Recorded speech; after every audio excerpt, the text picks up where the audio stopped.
अस्सलाम वालेकुम स्टूडेंट्स। आज से हम अपना ई कॉमर्स का कोर्स स्टार्ट कर रहे हैं। ये एक बहुत ही अहम कोर्स है आजकल के सिनेरियो के हिसाब से, जबकि ऑनलाइन शॉपिंग, ऑनलाइन बैंकिंग और मुख्तलिफ़ किस्म की ऑनलाइन एक्टिविटीज़ बहुत ज़्यादा बढ़ चुकी हैं। तो ई कॉमर्स आपके लिए बहुत ही फ़ायदेमंद होगा पढ़ना। मैं उम्मीद करता हूँ कि आप मेरे साथ इस कोर्स को अच्छे तरीके से पढ़ेंगे और बेहतर से बेहतर नॉलेज को हासिल करने की कोशिश करेंगे। सबसे पहले हम देखते हैं कि ई कॉमर्स आखिर है क्या। What is e commerce? आप सब लोग शॉपिंग करते होंगे ऑनलाइन, मोबाइल को इस्तेमाल करते हुए, लैपटॉप को इस्तेमाल करते हुए, अपने कंप्यूटर को इस्तेमाल करते हुए। इसी तरह से आप लोग बैंक्स को भी ऑनलाइन यूज़ करते होंगे। आप सब जानते हैं कि आजकल तमाम बैंक्स ऑनलाइन हैं। आप पैसे ऑनलाइन ट्रांजैक्शन कर सकते हैं उनकी, आप चेक्स को ऑनलाइन कैश करवा सकते हैं। इसी तरह से आप ऑनलाइन पेमेंट भी बैंक्स के थ्रू कर देते हैं। बैलेंस इंक्वायरी वगैरह सब चीज़ें आप ऑनलाइन परफॉर्म कर सकते हैं। किसी एक मुल्क से दूसरे मुल्क में आपने कोई चीज़ ख़रीदनी है या किसी को पैसे भिजवाने हैं, तो ये सब काम आजकल ऑनलाइन हो जाते हैं। ये आजकल की दुनिया में घर बैठे हुए आप कंप्यूटर और इंटरनेट को इस्तेमाल करते हुए जो फाइनेंशियल एक्टिविटीज़ परफॉर्म करते हैं, यही ई कॉमर्स कहलाती है। आज हम इसका इंट्रोडक्शन करेंगे, इसका ओवरव्यू करेंगे और इसकी जो फॉर्मल टर्मिनोलॉजी है उसको थोड़ा सीखने की कोशिश करेंगे। स्टार्ट करते हैं। हम पहले इसकी एक फॉर्मल डेफिनेशन पढ़ते हैं। E commerce is defined as any form of a business transaction in which the parties interact electronically rather than by physical exchange of documents or direct meetings among officials। इसमें एक term use हुई है business transaction. A business transaction is an event involving an interchange of goods, money, services between two or more parties। अब आप देखें कि e commerce उसे कहा जा रहा है जिसमें कोई भी बिजनेस ट्रांजैक्शन परफॉर्म हो रही है दो पार्टीज़ के दरमियान, और उनका दो पार्टीज़ का जो इंटरेक्शन है वो पुराने कन्वेंशनल वे में नहीं है बल्कि इलेक्ट्रॉनिकली है। यानी वो लोग आपस में फ़िज़िकल इंटरेक्शन नहीं करते, एक दूसरे से जाकर मिलते नहीं हैं, एक दूसरे के पास जाकर कागज़ के जो डॉक्यूमेंट्स हैं वो एक्सचेंज नहीं करते, बल्कि दूर कहीं बैठे हुए अपने मोबाइल, कंप्यूटर या लैपटॉप के ज़रिए ही ट्रांजैक्शन परफॉर्म कर देते हैं। एक और डेफिनेशन हम देखते हैं। E commerce involves business process spanning the entire value chain, electronic purchasing and supply chain management, processing orders electronically, handling customer services and cooperating with business partners electronically। इसमें आप देखें कि एक बिजनेस प्रोसेस की term use हुई है। A business process is a collection of linked task which find their end in delivery of services और product to a client. यानी कि बिजनेस प्रोसेस एक ऐसा अमल होता है जिसके अंदर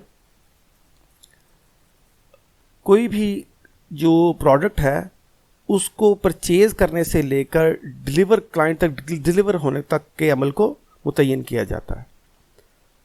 अब ई कॉमर्स में क्या हो रहा है? ई कॉमर्स में एक ऐसा बिजनेस प्रोसेस हो रहा है जो कि फैला हुआ है पूरी की पूरी चेन तक। उस चेन में क्या क्या चीज़ें शामिल हैं?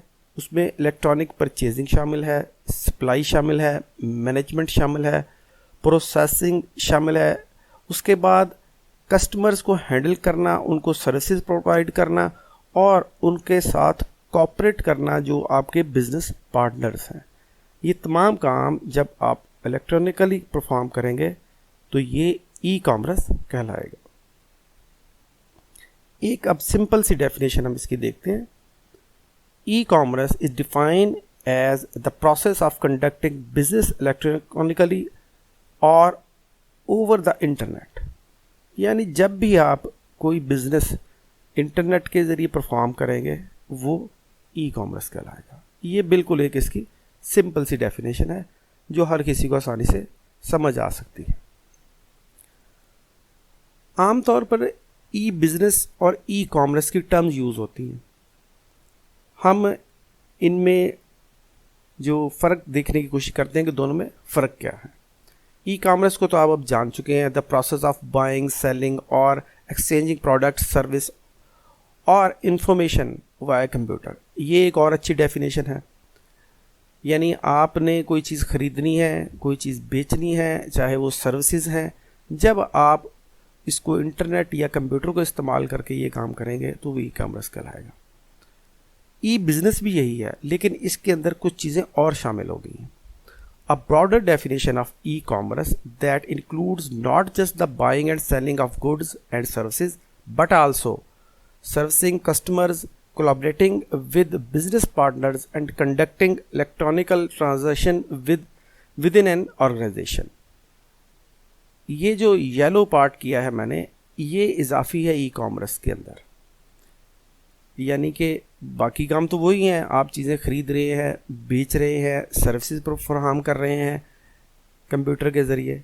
लेकिन जब आप डिफरेंट बिजनेस पार्टनर के साथ कोलैबोरेट करेंगे, कोलैबोरेट करने का मतलब होता है कि आप मिलकर जब कोई काम करते हैं, इकट्ठे कोई काम करते हैं और मिलकर आप ट्रांजैक्शंस परफॉर्म करेंगे बड़े पैमाने पर किसी ऑर्गेनाइजेशन के साथ, तो ये फिर ई बिजनेस कहलाएगा।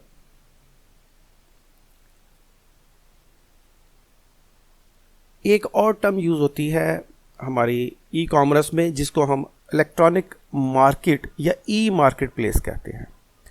N online market place where buyers and sellers meet to exchange goods, services, money और इंफॉर्मेशन। यानी कि ये वो जगह है जहाँ पर लोग आकर अपनी चीज़ें खरीदेंगे और बेचेंगे। जैसे कन्वेंशन मार्केट में होता है, जिसे हम मंडी कहते हैं, बाज़ार कहते हैं, जहाँ पर आप जाते हैं और कुछ लोग चीज़ें बेचने के लिए जाते हैं और बहुत सारे लोग उन चीज़ों को ख़रीदने के लिए जाते हैं। तो यहाँ पर ई कॉमर्स में कोई फ़िज़िकल मार्केट तो नहीं होती। यहाँ पर जो मार्केट होती है उसको हम ई मार्केट प्लेस कहते हैं। ये बिल्कुल वैसे ही होती है, यहाँ पर लोग अपनी चीज़ें बेचने के लिए आते हैं और बाकी लोग उन चीज़ों को ख़रीदने के लिए आते हैं। एक और टर्म यूज़ होती है जिसे हम इंट्रानेट कहते हैं। ये इंटरनेट नहीं है, इंट्रानेट। एन इंटरनल कॉर्पोरेट और government network that uses internet tools such as web browsers and internet protocols. Intranet उसको हम कहते हैं जिसमें कोई गवर्नमेंट सेक्टर या कोई बड़ी कंपनी कॉर्पोरेट सेक्टर की इंटरनेट और मुख्तलिफ टूल्स को इस्तेमाल करते हुए, जिसमें वेब ब्राउज़र्स हैं, इंटरनेट के डिफरेंट प्रोटोकॉल्स हैं, उनको इस्तेमाल करते हुए कोई ऐसा नेटवर्क बनाती है ई कॉमर्स के लिए, तो हम उसे इंटरनेट कहते हैं। आम तौर पर बैंक्स इंटरनेट यूज़ करते हैं। आपने बैंक्स में जाकर देखा होगा कि वहाँ पेपर फ्री इन्वायरमेंट होती है, यानी कि जो पेपर्स होते हैं वो यूज़ नहीं होते। आपके अकाउंट की तमाम इंफॉर्मेशन जो होती है वो कंप्यूटर्स के अंदर सेव होती है और वो कंप्यूटर्स इंटरनेट के ज़रिए एक दूसरे से जुड़े हुए होते हैं। वो जो बैंक आपका जो नेटवर्क इस्तेमाल कर रहे होते हैं वो आम इंटरनेट नहीं होता, उसको हम इंटरनेट कहते हैं। यानी वो उस ऑर्गेनाइजेशन का, उस बैंक का एक इंटरनल इंटरनेट होता है। इसके बाद एक और डेफिनेशन है, उसे हम एक्स्ट्रानेट कहते हैं। A network that uses the internet to link multiple internets. एक ऐसा नेटवर्क जो इंटरनेट को इस्तेमाल करता है मुख्तलिफ किस्म के इंटरनेट को यूज़ करने के लिए। इंटरनेट तो था जो एक ऑर्गेनाइजेशन इंटरनली यूज़ करती है। एक्स्ट्रानेट में बहुत सारे इंटरनेट इकट्ठे हो जाते हैं। आप इसकी मिसाल ऐसे देख सकते हैं कि एक बैंक इंटरनेट यूज़ कर रहा है, जब वो दूसरे बैंकों के साथ जुड़ेगा और बहुत सारे बैंक इकट्ठे मिलकर काम करेंगे, तो वो तमाम अलग-अलग तो इंटरनेट यूज़ कर रहे हैं, तो जब वो मिलकर काम करेंगे तो हम उसे एक्स्ट्रानेट कहेंगे। हमारे पास जो ऑर्गेनाइजेशंस काम कर रही हैं ई कॉमर्स में, इन ऑर्गेनाइजेशन में कुछ तो प्योर ई कॉमर्स का काम करती हैं और कुछ पार्शियल काम करती हैं। इनको 3 कैटेगरीज में डिवाइड कर लिया जाता है। पहली कैटेगरी, जिसको ब्रिक एंड मोर्टार कहते हैं, ये ओल्ड तरीका काम है, पुराना तरीकाकार है जिसमें ऑर्गेनाइजेशंस काम करती हैं। ओल्ड इकोनॉमी ऑर्गेनाइजेशंस भी इनको कहा जाता है।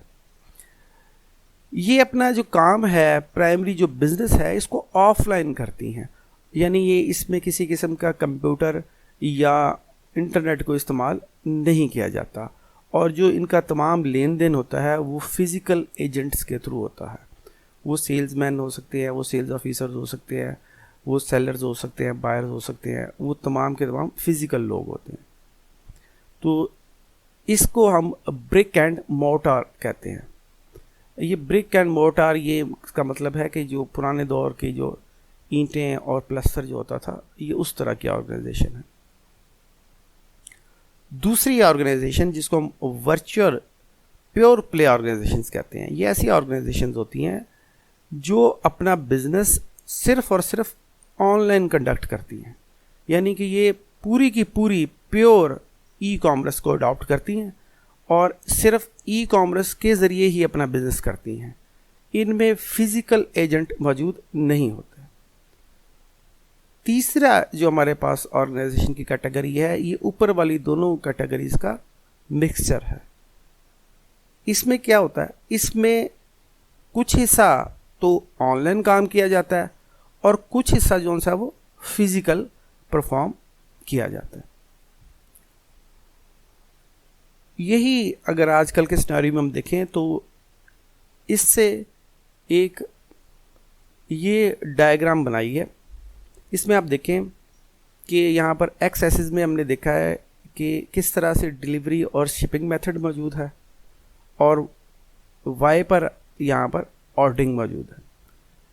तो ये यहाँ से फिज़िकल और ट्रेडिशनल अगर वे से हम स्टार्ट होते हैं, तो जैसे जैसे ये आप ग्रोथ करते जा रहे हैं, तो एंड पर आप देखें कि ये जो ब्लू कलर है डार्क वाला, ये प्योर ई कॉमर्स है, और ये जो लाइट ब्लू कलर वाले ब्लॉक्स हैं,